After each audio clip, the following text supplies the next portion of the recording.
DMTV, bilile kamalo bana ebele.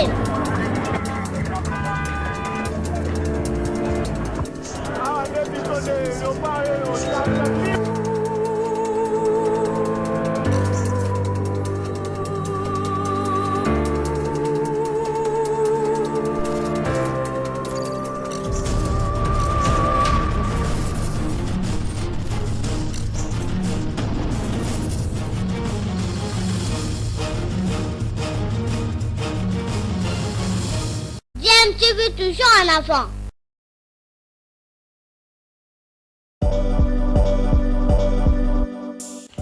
Vous êtes sur DMTV, bonjour ou bonsoir, tout dépend de l'heure à laquelle vous nous suivez. Tout plaisir est pour nous de vous retrouver, mais surtout de savoir que vous êtes nombreux en train de suivre votre chaîne YouTube DMTV. DMTV qui vous propose l'actualité, vous propose également des analyses et des réflexions sur des sujets d'actualité, sur des faits sociaux, tout simplement sur des réalités que nous observons ici chez nous en République démocratique du Congo. En Vodacom Ligue 1, aucun report ne sera accordé. La décision est tombée ce lundi dans un communiqué qui porte la signature du secrétaire national adjoint Antoine Louzizi Lambala. La Ligue nationale de football a publié la grille des rencontres le week-end dernier, a rappelé au club engagé à la Vodacom Ligue 1 qu'après un arrêt de plus ou moins 3 mois du championnat, elle n'acceptera aucune demande de report des rencontres déjà reprogrammées.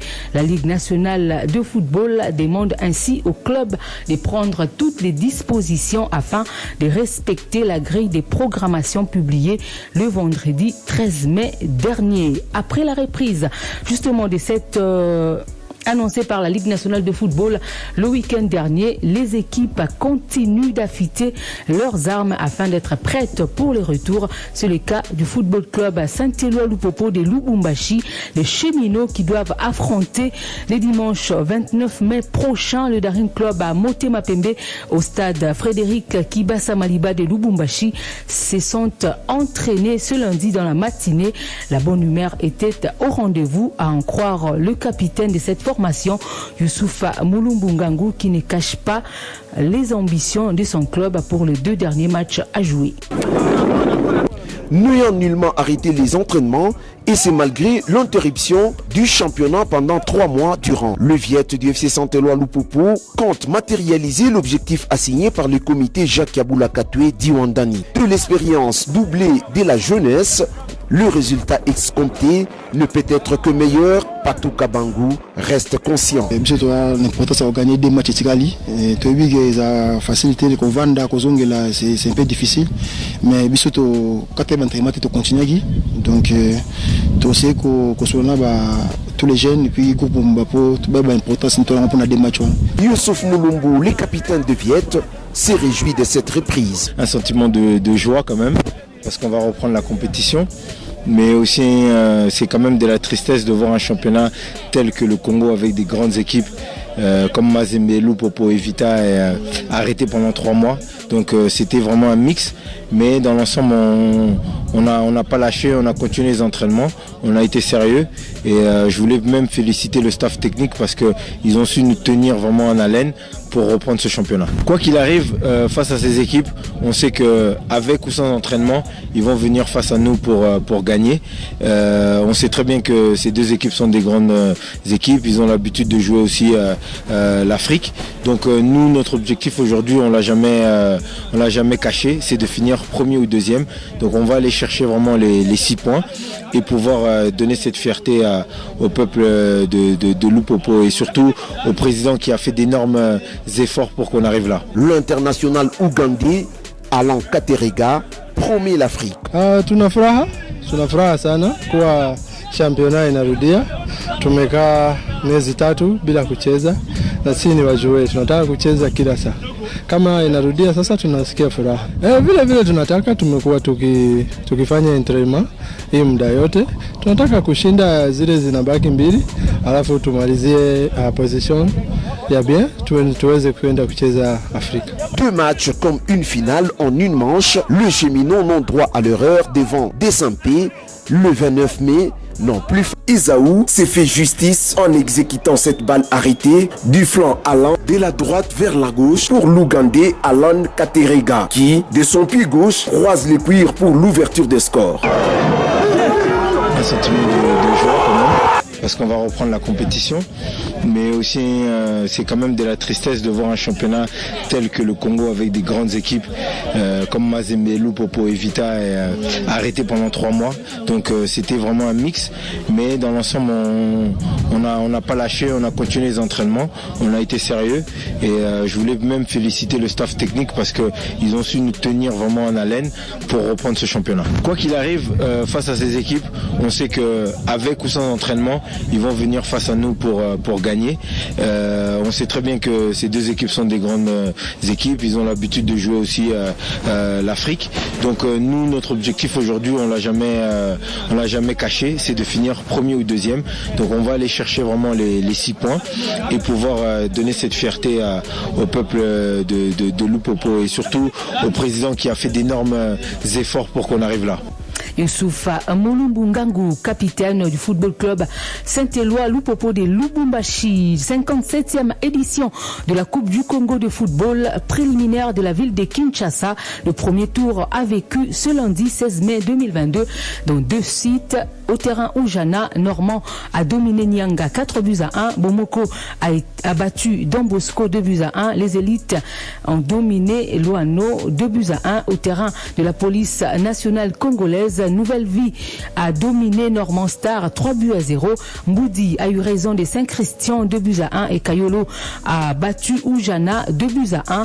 Le deuxième tour se déroulera ce mercredi 18 mai 2022 au terrain de la police nationale congolaise dans la commune d'Elemba avec 3 rencontres prévues. Mboudi contre Kayolo, Normand en Nouvelle Vie et Bomoko contre les élites.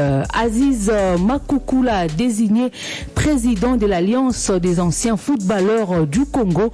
Ils ont décidé d'unir leurs forces pour définir leur destinée. Les anciens footballeurs du Congo, toutes tendances confondues, ont décidé de créer l'Alliance des anciens footballeurs du Congo, AAF RDC en sigle.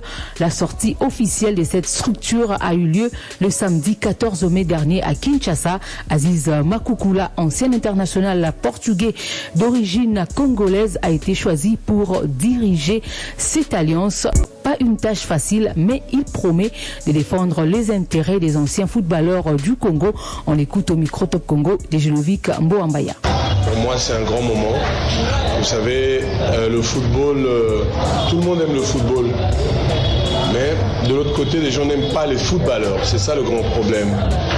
Et il y a eu un temps, les footballeurs congolais n'ont pas été respectés à un niveau élevé, je peux dire, dans ce sens. Mais aujourd'hui, je pense qu'avec l'alliance des associations et des anciens footballeurs, indépendants ou pas, je pense que c'est pas une tâche facile. Je ferai de mon mieux de leur rendre ce merci. Donc je ferai de mon mieux de défendre cette cause qui est la cause des anciens footballeurs. Vraiment pour cette situation, je tiens vraiment à leur remercier du fond de mon cœur parce que ça change toute une vie et c'est toute une image aussi qui change de la personne que je suis. Donc les objectifs, vous allez bien le connaître avec le temps. Mais pour vous dire, les joueurs ne sont pas si fragiles comme ça semblait. En ce moment, ici, on est tellement réunis à faire des choses, des actions positives pour nos vaillants et pour des gens qui sont partis. D'abord, avoir une reconnaissance possible et présente. Pour vous dire que maintenant, c'est des gens que je pense qui sont adéquats pour pouvoir redorer un peu notre histoire de football, donner un peu une visibilité possible. Ça veut dire qu'on doit essayer de faire un lien avec notre Fédération congolaise de football pour trouver des moyens positifs pour les anciens joueurs. Donc c'est un peu ça, mais au fur et à mesure du temps, vous allez connaître un peu nos objectifs, comme je l'ai dit tout à l'heure. Aziz Makukula, président de l'Alliance des anciens footballeurs de la République démocratique du Congo. Il était au micro Top Congo de Gelovic Mboambaya. Comité olympique congolais avant de clôturer avec ce journal des sports. Clôture samedi dernier de la formation des entraîneurs et directeurs techniques nationaux de toutes les disciplines confondues sur les nouvelles approches et méthodes liées aux nouvelles technologies des sciences sportives. Le secrétaire général du COC, Maître Alain Badiachile Kahachi, s'est dit satisfait de la formation reçue par les coachs et directeurs techniques nationaux. Selon lui, avec ces nouvelles matières données, les apprenants seront en mesure de bien encadrer les athlètes de moins de 18 ans en prévision de 7e Jeux de la jeunesse prévu en Égypte. Notre but était d'amener nos coachs, nos directeurs techniques nationaux à procéder autrement, à faire les choses autrement en ayant recours aux sciences appliquées au sport et les experts internationaux qui sont outillés ont été à la mesure, à la hauteur de transmettre les connaissances qu'ils maîtrisent et les apprenants avec les différentes interventions que nous avons remarquées, que nous avons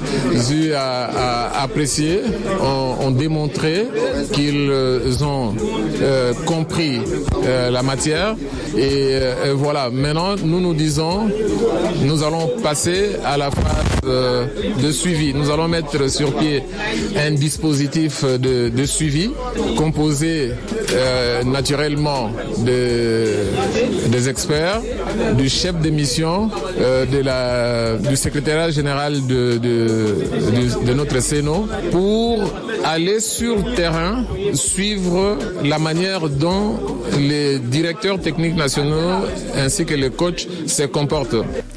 Alain Badiachile Kahachi, secrétaire général du comité olympique congolais, notait que cette formation s'inscrit dans les cadres des préparatifs des Jeux africains de la jeunesse prévus en Égypte, les Jeux d'Accra au Ghana ainsi que les Jeux de la francophonie et les Jeux olympiques Paris 2024. Cette note met un terme à ce journal des sports.